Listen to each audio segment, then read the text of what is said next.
మార్గదర్శి. సృష్టిలో సర్వోత్తమమైంది మానవ జన్మ. దానికి కారణం మనిషి మాత్రమే. ఉన్న బుద్ధి బలం, మనిషిలో అంతర్గతమైన బుద్ధి ఒక నిర్ణయాత్మకమైన గుణ విశేషం.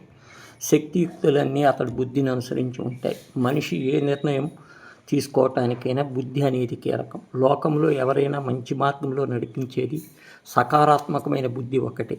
అదే మార్గదర్శి, అదే అంతర్యామి. సమాజంలో వ్యక్తి బుద్ధిమంతుడై ఉండాలంటే అనేక విషయాలు ప్రభావితం చేస్తాయి. పుట్టి పెరిగిన వాతావరణం, విద్య, సంస్కారం, జ్ఞానం వంటివన్నీ బుద్ధి బలాన్ని ఇనుమడింపజేస్తాయి. బుద్ధిమంతుడైన వ్యక్తి నిరంతరము ఎరుకతో ప్రవర్తిస్తాడు. తన చుట్టూ ఉన్న వాతావరణం పట్ల సరైన అవగాహన కలిగి ఉంటాడు. అటువంటి వారికి ధర్మబద్ధమైన జీవనాన్ని గడపటం ద్వారా లోకంలో మానవ తత్వాన్ని ఉద్దీపనం చేస్తాడు. సృష్టిలో రూపురేఖ విలాసాల్లో మనుషులందరూ ఎలా ఒకేలా ఉండరు, బుద్ధిపరంగానూ ఒకేలా ఉండరు. కొందరు మందబుద్ధి కలిగి ఉంటారు, మరికొందరు ఒక మోస్త తెలివిని, కొందరి చురుకైన బుద్ధిని కలిగి ఉంటారు. వారిది కుశాగ్ర బుద్ధి లేక బుద్ధి కుశలతగా చెప్పవచ్చు. దర్భగుడిమైన ఎంత వాడిగా ఉంటుందో వారి బుద్ధి అంత పదునుగా ఉంటుందని అర్థం. అటువంటి వారి విషయాన్ని వెంటనే గ్రహిస్తారు, వేగంగా నిర్ణయాలు తీసుకుంటారు. జ్ఞానవంతులైన వారు ఎవరైనా ఇటువంటి బుద్ధి కుశలతను కలిగి ఉంటారు. స్వామి వివేకానంద వంటి వారు కోవలోకి వస్తారు.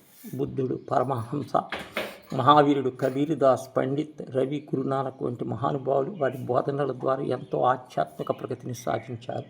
ప్రత్యక్ష అనుభూతిని పొంది సత్యం అన్నారు.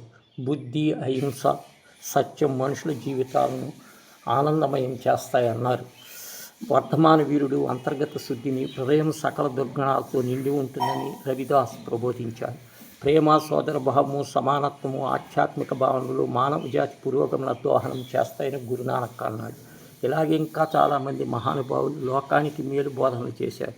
వీరంతా మామూలు మనుషుల్లో నుంచి వచ్చినవారు, కానీ బుద్ధి కుశలతను, మానవ జీవితాన్ని కాచి వడపోసి. అందుకే వారి బోధనలు ఎప్పటికీ మనకు దారిదీపాలు, మార్గదర్శకాలు. సంస్కృతమైన బుద్ధి పదానికి సామాన్య తెలివితేటల అర్థం. ప్రాచీన కాలంలో తెలివితేటలకు, జీవన్ముక్తికి, ఆధ్యాత్మిక చింతన కోసం వినియోగిస్తే ఆధునిక కాలంలో బ్రతుకు తెరువు కోసం ఉపయోగిస్తున్నారు. బుద్ధి వక్ర మార్గంలో పడినంత వరకు మనిషి చిరంజీవి. ఎందుకంటే రజస్తమో గుణాలు ఎప్పుడు బుద్ధిని తప్పుదారి పట్టించి పూనుకుంటాయో. అందుకే వినాశకాలే విపరీత బుద్ధి అన్నారు పెద్దలు. వెరసి దేశ కాలాలకు అతీతంగా మనిషిని నడిపించే బుద్ధి ఒక్కటే, అదే మార్గం.